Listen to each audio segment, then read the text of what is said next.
الحمد لله رب العالمين والصلاة والسلام على سيد المرسلين أما بعد فأعوذ بالله من الشيطان الرجيم بسم الله الرحمن الرحيم پڑھیے الصلاة والسلام عليك يا رسول الله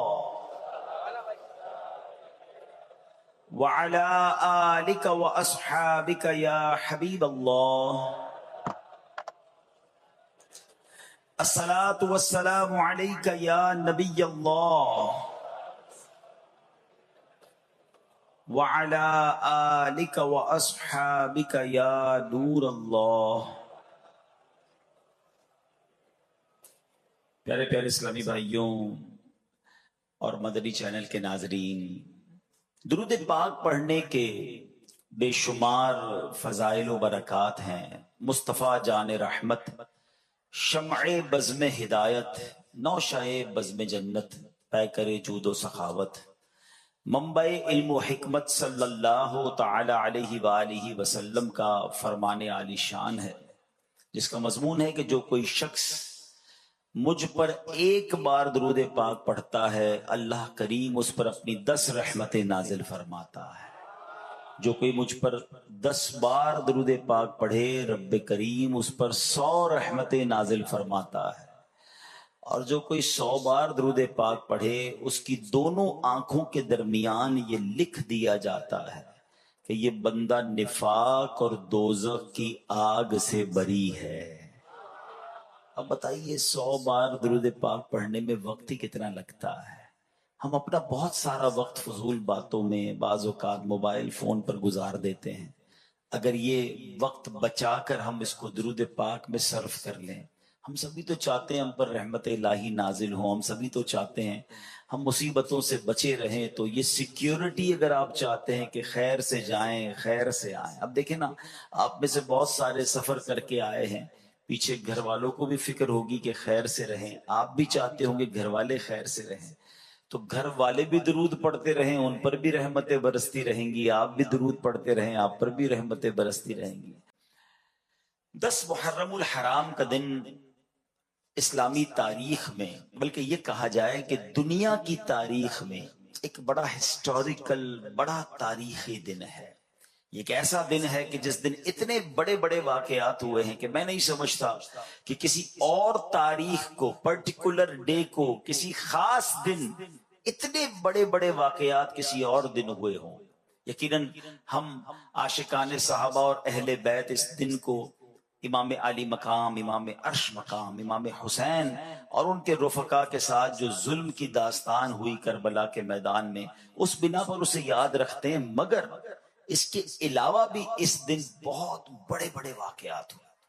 اگر میں یہ کہوں کہ حضرت آدم علیہ السلام سے لے کر آج تک جتنے بڑے واقعات 10 محرم کو ہوئے ہیں، شاید کسی اور دن نہیں ہوئے۔ آئیے میں اب اس کو کچھ تھوڑا سا آپ کے سامنے ایکسپلین کرتا ہوں، آپ کے سامنے بیان کرتا ہوں، آپ کو اندازہ ہو کہ یہ کتنا مبارک دن ہے۔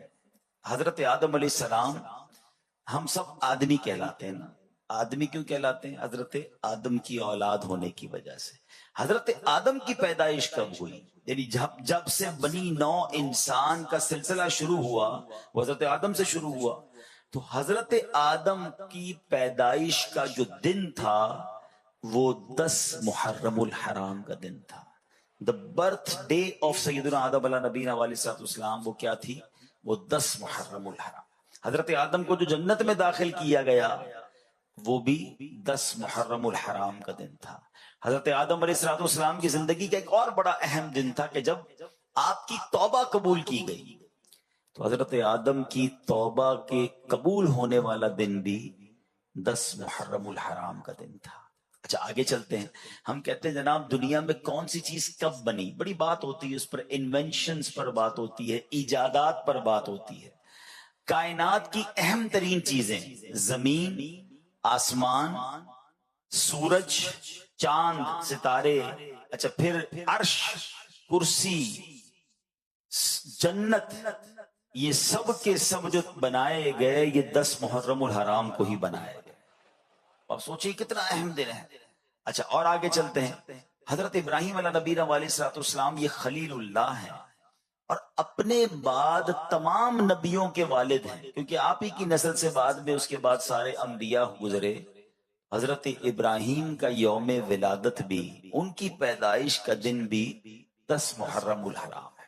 اچھا، پھر حضرت ابراہیم کے ساتھ ایک واقعہ ہوا تھا کہ جب آپ کو آگ میں ڈالا جا رہا تھا اور آپ کے لیے اس آگ کو گلزار بنا دیا گیا، یہ جو آگ گلزار میں تبدیل ہوئی نا، یہ دن بھی 10 محرم الحرام کا دن تھا۔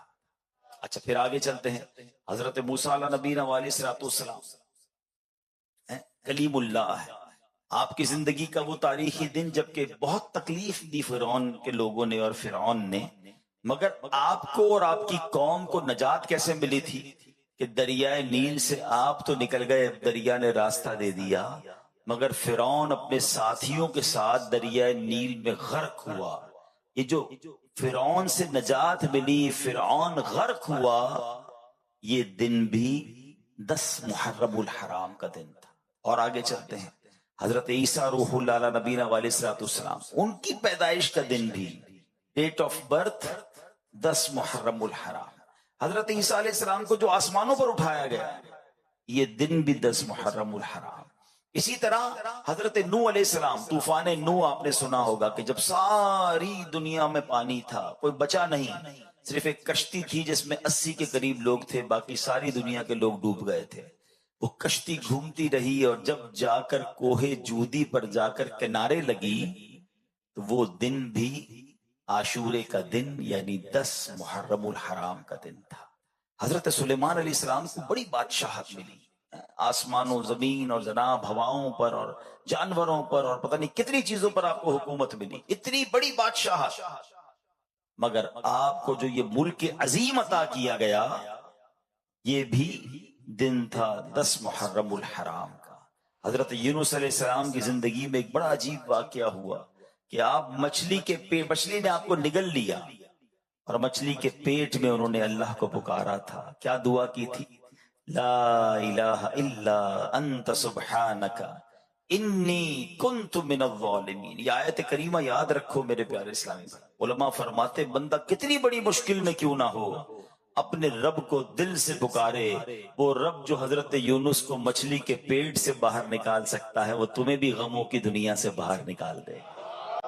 حضرت یونس علیہ السلام جو مچھلی کے پیٹ سے باہر آئے، وہ دن کون سا تھا؟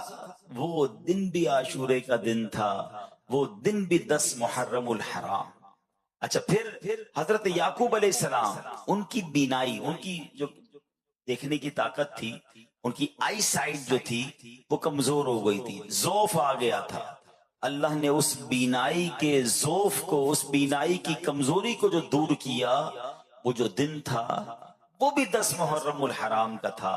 حضرت یوسف علیہ السلام کی زندگی کا ایک عجیب دن کہ جب آپ کو گہرے کنویں میں ڈال دیا گیا، اس کنویں سے جس دن آپ کو نکالا گیا، وہ دن بھی 10 محرم الحرام کا دن تھا۔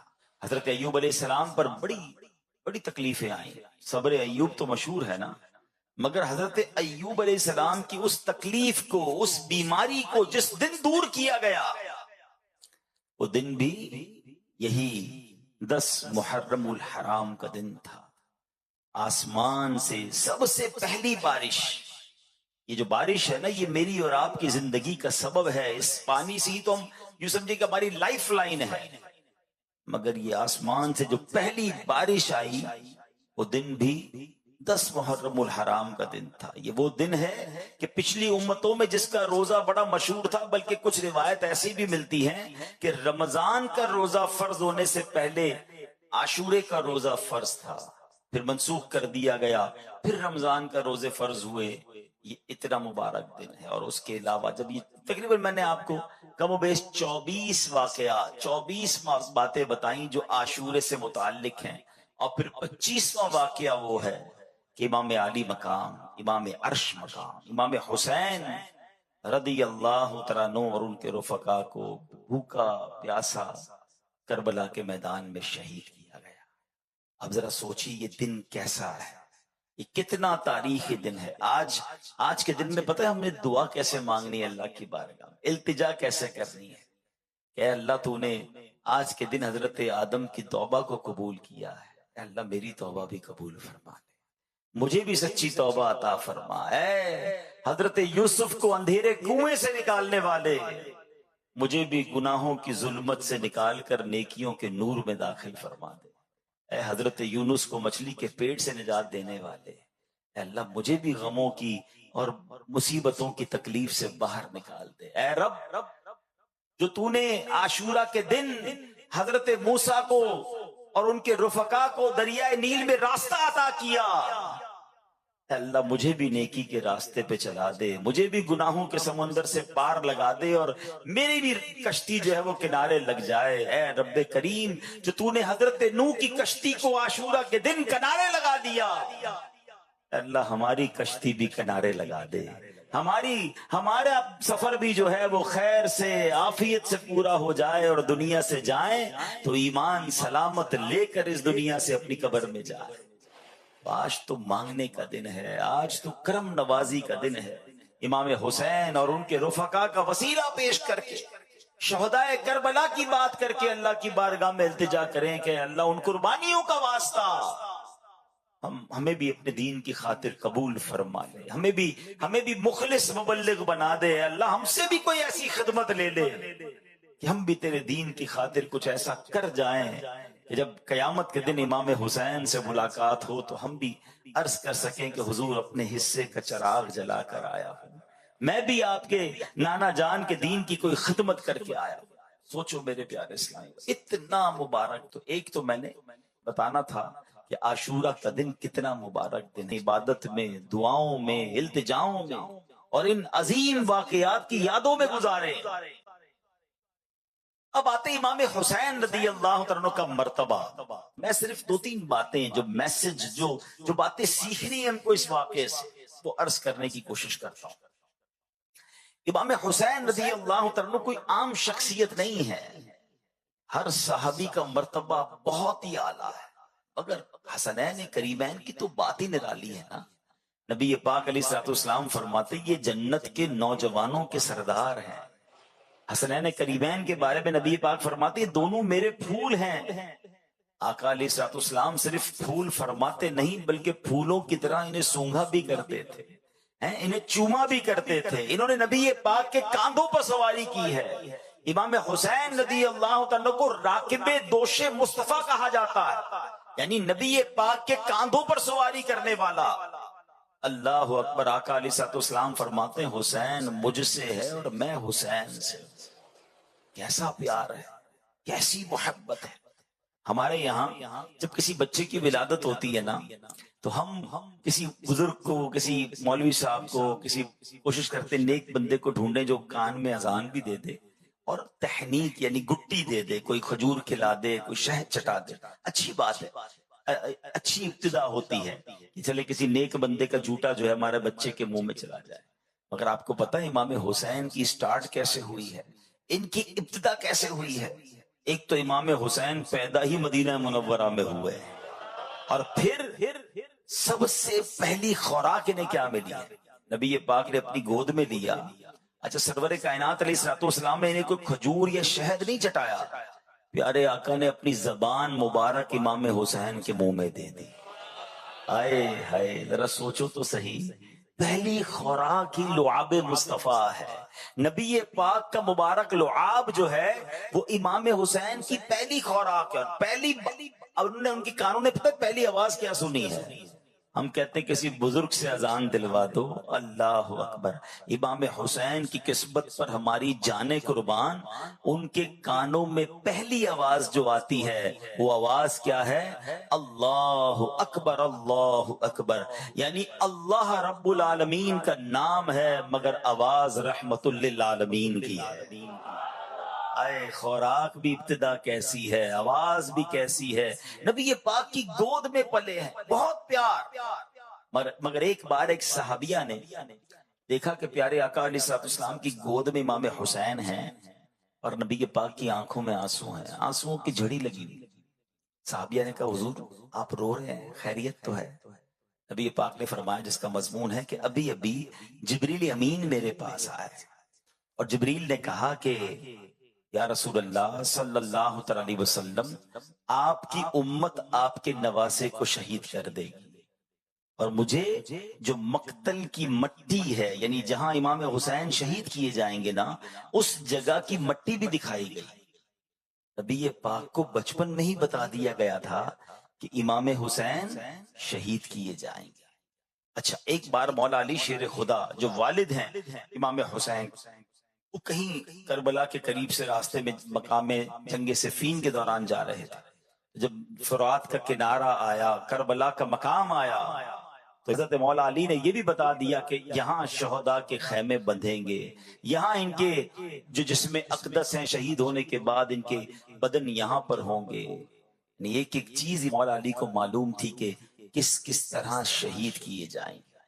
اب ایک بڑا ریلیونٹ کوسچن ہے، بڑا کمال کا سوال ہے کہ جناب نبی پاک کو بھی پتا ہے، مولا علی کو بھی پتا ہے، دیگر صحابہ کو بھی پتا ہے، یعنی مدینہ منورہ میں یہ خبر مشہور تھی کہ نواسے رسول جو ہیں یہ ایک وقت ایسا آئے گا جس میں شہید کر دیے جائیں گے۔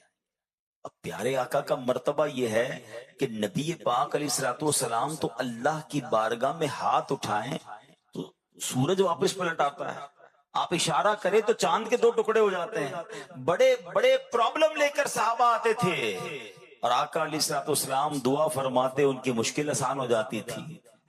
ٹوٹی پنڈلی لاتے تھے، نبی پاک پنڈلی جوڑ دیتے، نکلی آنکھ لاتے تھے، میرے آقا لعاب دہن لگا کر آنکھ واپس لگاتے تو آنکھ روشن ہو جایا کرتی۔ ارے کون سا معاملہ تھا جو صحابہ نبی پاک سے عرض نہ کرتے؟ صحابہ کا یہ عقیدہ تھا کہ واہ کیا جود و کرم ہے، شہ بطحا تیرا نہیں سنتا ہی نہیں مانگنے والا تیرا۔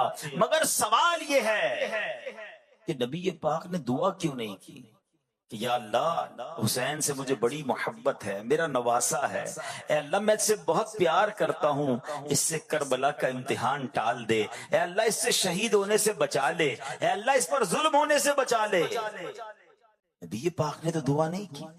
اچھا، مولا علی آ جاتے کہ یا رسول اللہ آپ کو حسین سے بڑا پیار ہے، آپ اس کے لیے دعا کر دیں۔ ارے ماں تو اور بچے سے پیار کرتی ہے نا، بی بی فاطمہ خاتون جنت رضی اللہ تعالیٰ عنہا عرض کرتی کہ بابا جان حسین کے لیے دعا کر دیں کہ اللہ وہ امتحان ٹال دے۔ کسی نے بھی دعا نہیں کی، کیوں؟ یہ بڑا سوال بنتا ہے نا۔ ایوری بڈی نو، سب کو پتا تھا، مگر دعا نہیں ہو رہی ہے۔ اس کا مطلب کیا تھا کہ سب کو معلوم تھا مگر سب امتحان کے لیے تیار تھے، سب اپنے بچے کو پال رہے تھے مگر اس امتحان کے لیے تیار کر رہے تھے۔ اللہ اکبر، یہ بات سیکھنی ہے کربلا کے اس واقعے سے۔ ہر بار معاشورہ آتا ہے، ہر بار ہم جناب واقعہ کربلا سنتے، فرق کیا ہوتا ہے ہمارے اندر؟ آج یہ میسج لے کر جاؤ کہ زباں پر شکوے رنجو علم لایا نہیں کرتے، زباں پر شکوے رنجو علم لایا نہیں کرتے، نبی کے نام لیوا غم سے گھبرایا نہیں کرتے۔ مشکلیں آئیں گی، پریشانیاں آئیں گی، زندگی کی جو گاڑی ہے نا وہ مسائل کے پہیوں پہ چلتی ہے۔ ہاں، بیماریاں بھی آئیں گی، قرضہ بھی آ جائے گا، اور یہ بات ایسا نہیں کہ میں کہہ رہا ہوں، یہ تو قرآن نے اناؤنسمنٹ کیا ہوا ہے۔ ہمارا ایک اور پرابلم ہے نا، ہم قرآن پڑھتے نہیں ہیں، اور پڑھے تو سمجھتے نہیں ہیں، ورنہ قرآن پاک نے تو واضح اعلان کیا گیا ہے۔ کیا فرمایا قرآن نے؟ وَلَنَبْلُوَنَّكُمْ بِشَيْءٍ مِّنَ الْخَوْفِ وَالْجُوعِ وَنَقْصٍ مِّنَ الْأَمْوَالِ وَالْأَنفُسِ وَالثَّمَرَاتِ وَبَشِّرِ الصَّابِرِينَ الذين اذا اصابتهم مصيبه قالوا انا لله وانا اليه راجعون۔ قرآن نے تو پہلے سے لسٹ بھی دے دی ہے، وَلَنَبْلُوَنَّكُمْ، ہم ان قریب تمہیں آزمائیں گے۔ کن کن چیزوں سے وہ لسٹ بھی دے دی، من الخوف والجوع، خوف، تمہیں خوف آئے گا، دشمنیاں ہو جاتی ہیں نا، بعض اوقات ڈر لگ رہا ہوتا ہے، خوف بھی آئے گا، جوع، بھوک آئے گی، تنگی ہو جائے گی۔ آج کل کئی لوگ کہتے ہیں مہنگائی ہے، پورا نہیں ہو رہا، کھانا پراپر نہیں مل رہا۔ یہ آزمائش قرآن نے پہلے بتایا آئے گی۔ پھر فرمائے کہ تمہارے مال کم ہوں گے، تمہارے جسموں میں پرابلم آئے گی، بیماریاں آئیں گی، تمہارے پھل خراب ہو جائیں گے، مگر ان چیزوں سے جو نکل گیا، جو صبر کرے گا، وبشر الصابرین، خوشخبری ہے صبر والوں کے لیے، الذین اذا اصابتهم مصیبہ، جب مصیبت پہ گرفتار ہوتے ہیں تو کیا کہتے ہیں؟ قالوا انا للہ وانا الیہ راجعون، ہم اللہ ہی کا مال ہے، اللہ ہی کی طرف لوٹنا ہے۔ تو یہ ہے صبر والوں کا کام۔ تو اے میرے پیارے اسلامی بھائیوں، امام حسین کی شہادت کی خبر سب کو معلوم تھی، مگر کسی نے اس سے ڈینائی نہیں کیا، امتحان کے لیے تیار ہوئے۔ آج ہم پر چھوٹا سا امتحان آ جائے، کوئی بیماری آ جائے، سر میں درد پورے علاقے کو پتا ہے، پیٹ میں درد پورے محلے کو پتا ہے، تھوڑا سا نقصان ہو گیا پوری مارکیٹ کو پتا ہے، سب کو بتانا ہے۔ اچھا ایک تو بتانا نہیں ہے، بعض اوقات تو انداز بھی بڑا عجیب و غریب، کمپلین والا، پتہ نہیں کیا ہو گیا ہے، میری مشکلیں ختم ہی نہیں ہوتی ہیں، میرا قصور کیا ہے مجھے پتہ نہیں۔ ارے سراپا قصور ہو کر ہم کہتے ہیں کہ قصور پتہ نہیں، صبر کدھر گیا؟ کیا معاذ اللہ کربلا والوں کا کوئی قصور تھا؟ ارے اللہ والے آزمائے جاتے ہیں، ہمیں تو تیار ہو جانا چاہیے کہ ریڈی ہو جاؤ، امتحان آ گیا ہے اور اب مجھے فیل نہیں ہونا ہے، مجھے پاس ہونا ہے۔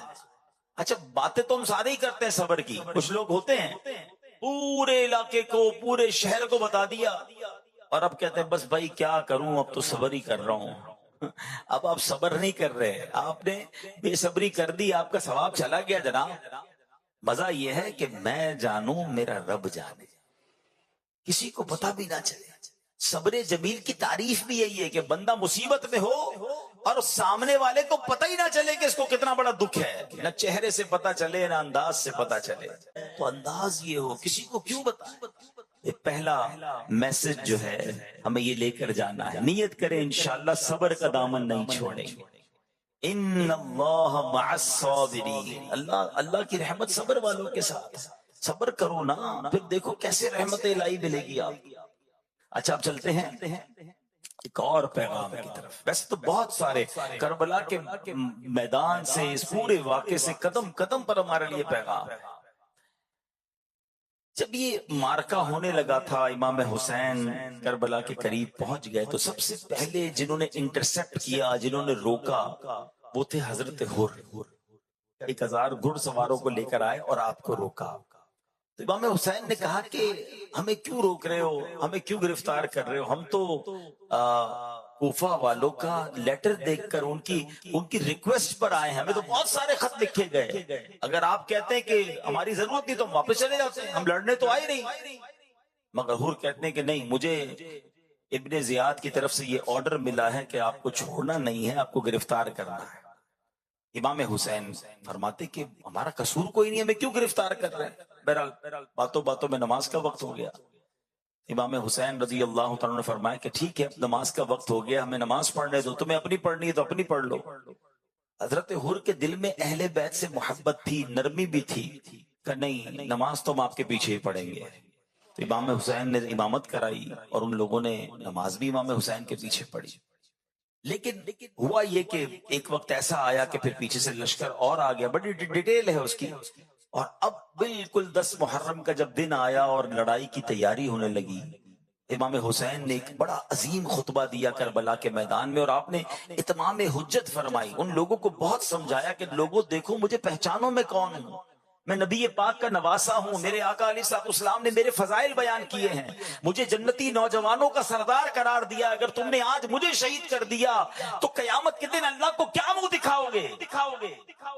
ایسا ظلم نہ کرو، میں لڑنے نہیں آیا، مجھے اگر آج بھی راستہ دے دو میں واپس چلا جاؤں گا۔ یعنی آپ نے آخری حد تک کوشش کی کہ لڑائی نہ ہو، مقابلہ نہ ہو، قتل و غارت گری نہ ہو، لیکن دلوں پر ایک ایسی لالچ طاری تھی، آنکھوں پر ایک ایسا پردہ تھا جو کسی کو بات ہی سمجھ نہیں آ رہی تھی۔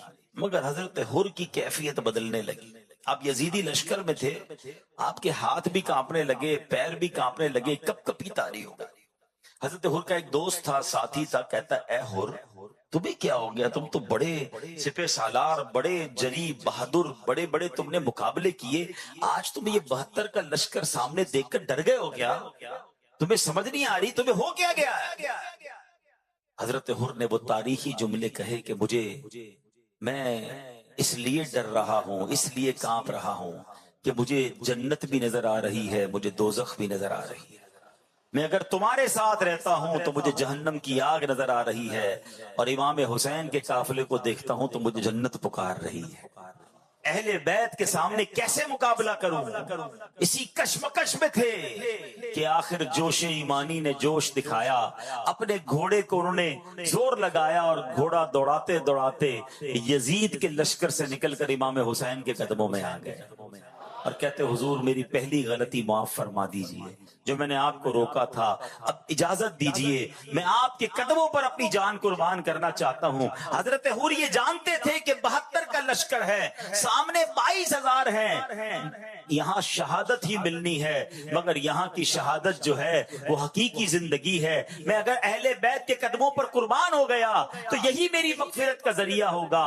اور ایسا ہی ہوا کہ اب امام حسین کی طرف سے لڑتے لڑتے آپ یزیدی لشکر کے ساتھ لڑتے لڑتے دنیا سے چلے گئے، آپ شہید ہو گئے، مگر آج آپ کا مزار بھی ہے۔ اور جب بھی حضرت حر کا ذکر کیا جاتا ہے ادب کے ساتھ اور رضی اللہ تعالیٰ عنہ کہہ کر ذکر کیا جاتا ہے، اللہ اکبر۔ حضرت حر نے یہ ثابت کیا کیا خوبصورت بات شاعر لکھتے ہیں کہ یہ نعرہ حر کا تھا جس وقت فوج شام سے نکلا کہ دیکھو یوں نکلتے ہیں جہنم سے خدا والے، نکل گئے نا جہنم سے۔ میں آج ایک پیغام لے کر آیا ہوں، میں آج آپ سب کے لیے ایک میسج لے کر آیا ہوں، اور یہ میسج میرے لیے بھی، ہم سب کے لیے۔ حضرت حر نے ڈیسیشن لیا، فیصلہ لیا، دیر نہ کی۔ شاید سوچتے رہ جاتے اور اگر یزیدی لشکر میں رہ جاتے تو آج کوئی نام لینے والا نہ ہوتا، مگر وہ شاندار فیصلہ تھا، وہ ڈیسیشن تھا، وہ ہمت تھی۔ حضرت حر سمجھ گئے تھے کہ یہاں بچ تو جاؤں گا لیکن مر جاؤں گا، وہاں مر جاؤں گا مگر جا کر بچ جاؤں گا۔ امام حسین کے قدموں پہ قربان ہو گیا تو یہی زندگی ہے۔ اب میں جو میسج دینا چاہتا ہوں، ہم میں سے بہت سارے ہیں تو آج ایک کیفیت میں زندگی گزار رہے ہیں۔ مسلمان ہے نا، کیفیت بنتی ہے۔ کوئی شراب پی رہا ہے، اسے پتا ہے میں غلط کر رہا ہوں، چھوڑ دوں؟ نہیں یار، چھوڑوں گا تو مزہ ختم ہو جائے گا، دوستوں کی سنگت ختم ہو جائے گی۔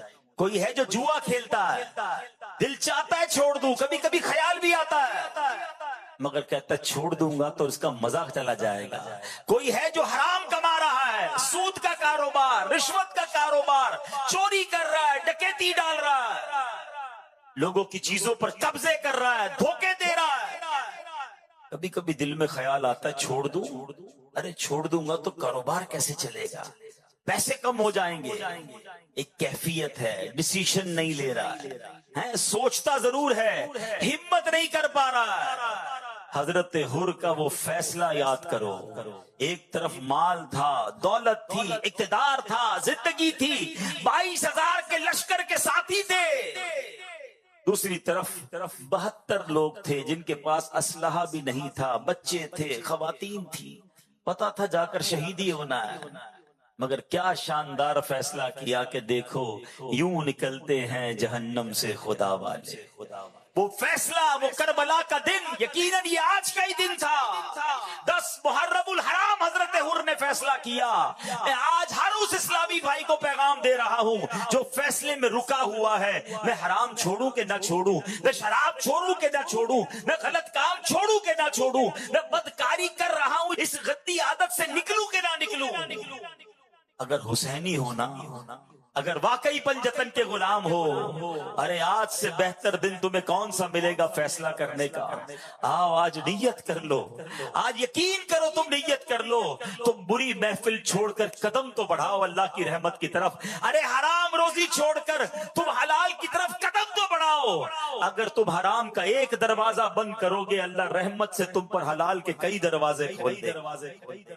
تم برے دوستوں کی محفلوں، شراب، جوئے، بدکاری کی کاموں کو چھوڑو تو صحیح، دیکھو اللہ تمہاری زندگی میں کیسی برکتیں ڈال دے گا۔ حضرت حر کے اس فیصلے کو آج یاد کرو، ہمیں بھی جہنم کے ان احراموں سے نکل کر حسینی قافلے کی طرف قدم بڑھانا ہے. ارے حسینی قافلے والے نمازی تھے, حسینی قافلے والے تلاوت کرتے تھے, وہ لوگ تو اللہ کی عبادت کرتے تھے, وہ رنگ رلیاں منانے والے, وہ ناچ گانے والے, وہ شراب پینے والے نہیں تھے. ارے ہاں یہ کام تو یزیدی کرتے تھے. ایک طرف تو میں کہوں میں پنجتن کا غلام ہوں, دوسری طرف بری محفلوں میں گندے کاموں میں ملوث. شراب پینے والا پنجتن کا غلام کیسے ہو سکتا ہے؟ نشہ کرنے والا امام حسین کا غلام کیسے ہو سکتا ہے؟ بدکاری کرنے والا, جوا کھیلنے والا, گندی باتیں کرنے والا, جھوٹ بولنے والا نہیں نہیں, حسینی ایسا نہیں ہوتا. ارے اگر پنجتن سے محبت ہے تو پریکٹیکل اس کا ثبوت دو. امام حسین رضی اللہ تعالیٰ عنہ کو پتہ عبادت سے کتنی محبت تھی. حضرت عباس رضی اللہ تعالیٰ عنہ سے یہ جو لڑائی ہے, یہ جو مارکا ہے, کیا ایک دن ڈیلے ہو سکتا ہے؟ کیا مجھے ایک رات مل سکتی ہے؟ وہ رات کیا کرنا تھا؟ کوئی وصیت لکھنی تھی, کوئی فیملی کے ساتھ ٹائم گزارنا تھا. امام حسین کہتے ہیں میں چاہتا ہوں ایک رات جی بھر کے رب کی عبادت کر لوں, کچھ سجدے کر لوں, کچھ تلاوت کر لوں, کچھ ذکر کر لوں. آئے ہائے, یہ ہے حسینی طریقہ. اے میرے پیارے اسلامی بھائی, 9 محرم اور 10 محرم کی جو درمیانی رات تھی نا, حسینی خیموں میں تلاوت تھی, ذکر تھا, دعائیں تھیں, اور یزیدی خیموں میں ناچ تھا, گانے تھے, شراب تھے. اب میں اور آپ سوچیں ہماری راتیں کیسے گزرتی ہیں. مبارک ہو اسے جو عشاء پڑھ کر باوضو, کبھی کبھی تو صلاۃ التوبہ بھی پڑھ کر, سورہ ملک پڑھ کر سوتا ہے کہ میں سو جاؤں یا مصطفیٰ کہتے کہتے, کھلے آنکھ صلی اللہ کہتے کہتے. بہت اچھی رات ہے تمہاری, تمہارا یہ انداز, یہ حسینی طریقہ ہے. مگر وہ شخص جو رات گندی چیزیں دیکھ کر, فلمیں ڈرامے دیکھ کر, معاذ اللہ شراب پی کر, بے حیا دوستوں میں بیٹھ کر, اور عشاء بھی نہیں پڑھی, سویا تو فجر بھی نہیں پڑھی, کیا یہ یزیدی طریقہ نہیں؟ آؤ میرے پیارے اسلامی بھائیوں, اگر واقعی محبت ہے نا پنجتن پاک سے, اور یہ محبت ہمارے ایمان کا تقاضا ہے. نبی پاک فرماتے ہیں اللہ کی بارگاہ میں عرض کرتے ہیں کہ یا اللہ میں ان سے محبت, حسین سے محبت کرتا ہوں, حسن سے محبت کرتا ہوں, جو ان سے محبت کرے مولا تو بھی ان سے محبت فرما. تو ان سے محبت تو ہمارے ایمان کا تقاضا ہے. تو آؤ نیت کریں, جس کی پکی سچی نیت بنتی ہو نا, پکی سچی, وہ نیت کریں, ہاتھ اٹھائے کہ انشاءاللہ آج کے بعد ہماری کوئی نماز قضا نہیں ہوگی. اگر کوئی حرام روزی کما رہا ہے, میرا کوئی بھائی شراب پی رہا ہے, میرا کوئی بھائی نشہ کر رہا ہے, اگر کوئی بھائی غلط کاموں میں ملوث ہے, ارے تمہیں سب پتا ہے تم کیا غلط کر رہے ہو, مجھے بھی پتا ہے. آج نیت کر لیتے ہیں کہ اگر پنجتن پاک سے محبت ہے تو سچی غلامی یہ ہے کہ ان برے کاموں کو چھوڑ کر حضرت حر کیسے چل پڑے تھے. ہائے ہائے, جہنمی لشکر سے نکلے اور جنتی لشکر میں داخل ہو گئے. اللہ مجھے بھی وہ قدم اٹھانے کی توفیق عطا فرمائے, آپ کو بھی یہ فیصلہ کرنے کی توفیق عطا فرمائے. اللہ کرے کہ آج کا دن ہماری زندگی میں ایک بہترین بدلاؤ لانے کا دن بن جائے, ہماری زندگی کا ایک شاندار دن بن جائے, ایک یادگار دن بن جائے. دوست پوچھیں, رشتہ دار پوچھیں, ارے بھائی آپ وہ فلاں کام غلط کرتے تھے, اب آپ نے چھوڑ دیا, تو آپ کہیں میں پنجتن کا غلام ہوں, میں نے جھوٹ بولنا چھوڑ دیا, میں پنجتن کا غلام ہوں, میں نے نماز 5 وقت پابندی سے شروع کر دی. ارے میں امام حسین کا غلام ہوں, میں کیسے کسی مسلمان کو دھوکہ دے سکتا ہوں, میں نے دھوکہ دینا چھوڑ دیا, میں نے حرام کمانا چھوڑ دیا, میں نے رشوت لینا چھوڑ دی. آؤ میرے پیارے اسلامی بھائیوں, آج اس حضرت حر کے قدم کو یاد کرتے ہوئے آپ بھی قدم اٹھائیے, نیکی کی طرف آگے بڑھ جائیے, پھر دیکھیں کیسا فیضان پنجتن نصیب ہوتا ہے, فیضان اہل بیت کیسا نصیب ہوتا ہے. الحمدللہ یہی دعوت اسلامی کا پیغام ہے کہ اب آ ہی گئے ہیں تو بدل کر جائیں. دعوت اسلامی کے عالمی مدنی مرکز میں آئے ہیں, گناہوں کی عادت سے سچی توبہ کر کے جائیں. آج بہترین فیصلہ کر لیجئے. رب کریم سے دعا کرتا ہوں, اے اللہ عاشورے کا دن بڑا مبارک دن ہے, اے رب کریم تو نے آج ہی کے دن حضرت یوسف کو اندھیرے کنویں سے نکالا تھا, اے اللہ ہم بھی گناہوں کے گہرے کنویں میں غرق ہو گئے ہیں، اے پروردگار ہمیں ان اندھیرے کنویں سے باہر نکال دے۔ اے حضرت موسیٰ کو دریائے نیل کے ذریعے راستہ دینے والے، اے اللہ ہمیں بھی ایسے راستے پر چلا دے جو جنت کا راستہ ہے۔ اے رب کریم تو نے حضرت یونس کو عاشورہ کے دن مچھلی کے پیٹ کے اندھیرے سے باہر نکالا تھا، پروردگار ہم تجھ سے التجا کرتے ہیں کہ آج ہمیں برائیوں کے اندھیرے سے نکال کر نیکیوں کے راستے پہ چلا دے۔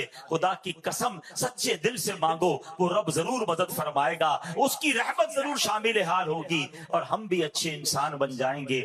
اللہ مجھے بھی اور آپ کو بھی امام حسین کے نقش قدم پر چلنے کی توفیق عطا فرمائے، اپنے پسندیدہ بندوں میں ہمیں شامل فرما لے۔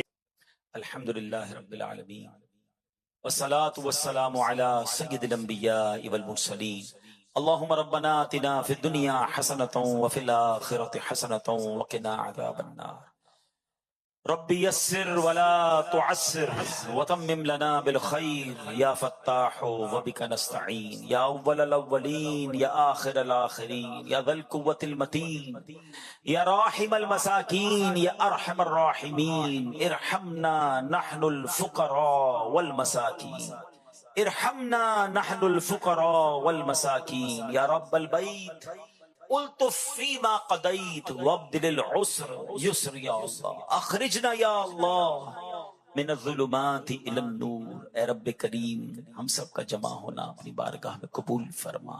اے اللہ ہمیں حسینی طریقے پر زندگی گزارنے کی توفیق عطا فرما، گناہوں والی زندگی سے ہم سب کی جان چھڑا دے، ہمارے ماں باپ کی، نبی پاک علیہ السلام کی ساری امت کی بخشش فرما، ہمیں دعوت اسلامی کی مدنی ماحول پر استقامت نصیب فرما۔ جتنے ہاتھ اٹھے ہیں مالک، بڑے دور دور سے تیرے بندے آئے ہیں، بڑی امیدیں لیے آئے ہیں، کوئی بیمار آیا ہے، کوئی بیمار کا نمائندہ آیا ہوگا، کوئی قرضے میں ڈوبا آیا ہے، کوئی بے روزگار آیا ہے، کوئی بے اولاد آیا ہے، کوئی اولاد کی وجہ سے پریشان آیا ہے۔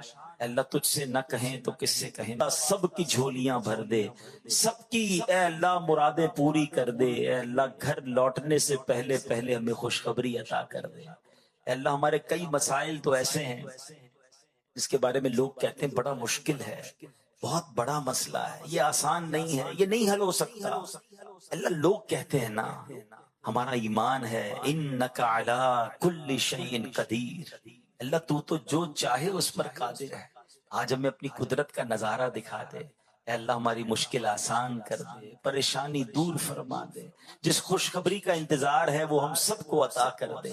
اللہ حرمین طیبین کی بار بار حاضریاں ہمارا مقدر فرما دے، حج اور عمرے کی سعادت نصیب فرما، مدینہ منورہ کی حاضریاں نصیب فرما، بیماروں کو شفا دے دے، قرض داروں کے قرضے اتر جائیں، بے اولادوں کو نیک اور صالح اولاد دے دے۔ اے اللہ جو روٹھے ہیں ان کو منا دے، جو بچھڑے ہیں ان کو ملا دے، خوشحالی عطا کر دے، برکت عطا کر دے۔